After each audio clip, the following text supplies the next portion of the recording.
Hey everyone, it's Strange Michael. I hope you're doing well today. I have a movie review for you. Happy Friday, by the way. I think I'm going to start uploading reviews specifically on Friday, maybe 2 a week, God willing, if I have the time. I'm trying to get back in the gym. It's also winter. I just got my first snow this week, so it's been a little hectic trying to get into that type of thing again. But anyway, I hope you guys are doing well today. I have a buddy named Stranger Grayson, or Grayson the Goosebumps Kid, who comments in a lot of the comment sections of my video. And he recommended a couple of films for the New Year's Eve era of 2022, or 2021, whichever one you want to really look at. So, I decided to take his advice. One of those was New Year's Evil, which I absolutely loved. I reviewed that, I raved about it, it was fantastic, it was such a great movie. Came out the same year as this film he also recommended, called Terror Train, which is a 1980 movie. This is very clearly one of the films that was a part of the slasher boom, in my opinion, because of Halloween and the success of Halloween. It's not a good one like Friday the 13th, even though Friday the 13th is pretty corny. The twist of Friday the 13th is ingenious. It really is. You watch this movie and the twist is good, but the movie itself is, to me, not as fulfilling, not as satisfying. It's got its moments, but let me really start at the beginning. We have kind of a prologue to this about a prank that, by the way, this stars Jamie Lee Curtis. We have a prank going on where a bunch of kids, by the way, all the kids in this film are pre-med students, and they essentially are pranking a kid in the most horrific, psychotic way I've ever seen in my life, involving a dead body. And I just don't understand it. Pranks involving dead bodies happen like twice in this movie with people who are not the killer. That's insane. It's a little too much. There's something wrong with pre-med kids. I don't know if this is a thing that pre-med kids do in real life or what. If you happen to be a pre-med student watching this review of mine, please put down in the comments section if you guys are all sycophants. Or whatever the psychopaths. I don't know. What is a sycophant? I don't even know. I've heard the word. I don't know what it means. Anyway, the film goes from that prank involving Jamie Lee Curtis where they pranked a young man named Kenny. They go over to, I don't remember how long it is, maybe a year later, maybe less than a year later. Anyway, we skip on to a New Year's Eve party that all these pre-med students are throwing on a train. I don't know if the school's throwing it for them, if they all kind of bought it together and decided to do this whole celebration together for New Year's Eve. But they rent out a train, and basically the entire train is just these pre-med students hanging out, some other things like a magic show that are being done. And you have a lot of characters in here. Jamie Lee Curtis is our main character once again. I'm not a Jamie Lee Curtis fan. I think she's fine in the things that she's in. The only thing I've really liked her in was the remake of Freaky Friday and the Halloween 2018 film. I think she does pretty well there. But all these other films, people hold her up in such high regard. I just don't see it. I don't think she's that good of an actress, frankly. Maybe it's the script. I don't know. But to me, she's really not that great, in my opinion. She's in this, and she's fine, just like she always is. She's capable of doing what the script needs her to do, of being just the lady who goes around and does things.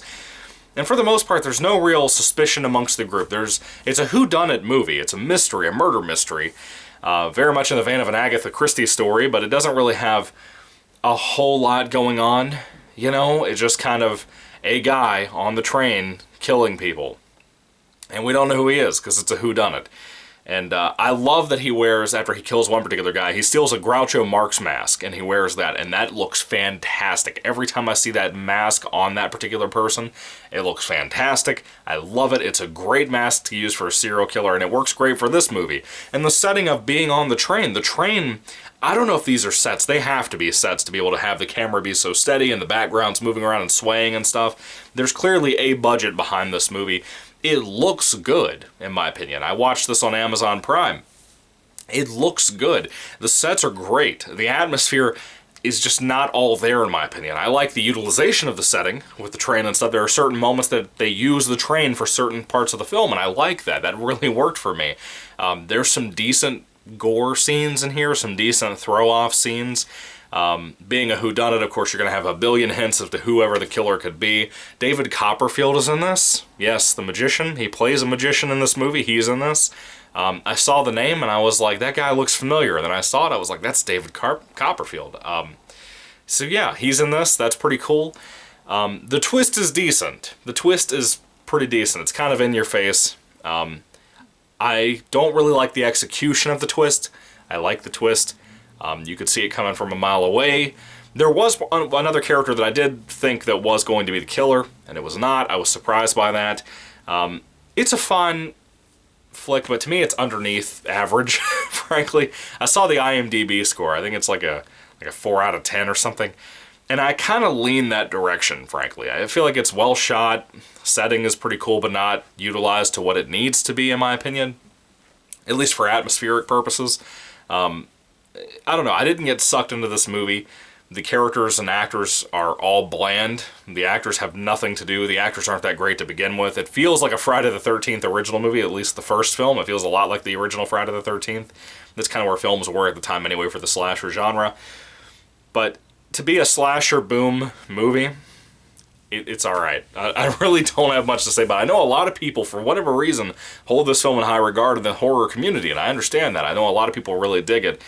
I just don't. I did not see the appeal here. I love New Year's Evil, by the way, that came out the same year, like I said, but I don't see the appeal for this movie. It does not click with me. It doesn't resonate with me at all. The music is bland. Everything about it's bland for the most part. But it has some decent things that I did like, and that, in other words, for my rating scale, I give it kind of a little bit of a slant of leniency. This kind of film, it's alright.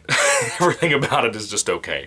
If I had to rate Terror Train from 1980 on a 5-star basis, I'm going to give it a 2 out of 5 stars. I know that seems sinful to most of the horror community who love and cherish this movie for whatever reason, but I just don't see it, dude. It's one of those things for me that maybe it was better way back in the day. I don't know. To me, it hasn't aged well. I haven't seen the film ever. It's the first time I've ever watched it, as a matter of fact. But it doesn't seem to age well for me. I don't know, it just seems like it has a pretty solid budget to it. It also feels under-budgeted, which a lot of slashers feel that way for whatever reason. I notice that more and more the more slashers I watch and review for the channel, or that I've watched in recent years for that matter, that I haven't seen before. But anyway, what are your thoughts on Terror Train? Did you guys love it? Did you hate it? What are your thoughts? Put them down below, guys. And Grayson, thank you for recommending the film to me. I'm sorry to be putting out such a disappointed review, man, especially after how great New Year's Evil was, man. That was such a blast. If you haven't seen New Year's Evil, guys, go check it out. But Terror Train, yeah, it's alright. It's got some stuff that I really don't care that much about, and some things that are kind of mediocre at best, in my opinion, personally. I know that seems awful, but yeah. Anyway, put your thoughts down below, guys. Thank you so much. I know it's past New Year's Eve, but anyway, I hope you have a happy New Year and all that other good stuff with 2022 coming through. I'll have another review up for you after this. It's more of a Christmas review, but I hope you enjoy that as well. And anyway, thank you guys for watching. God bless you. Happy New Year once again, and goodbye.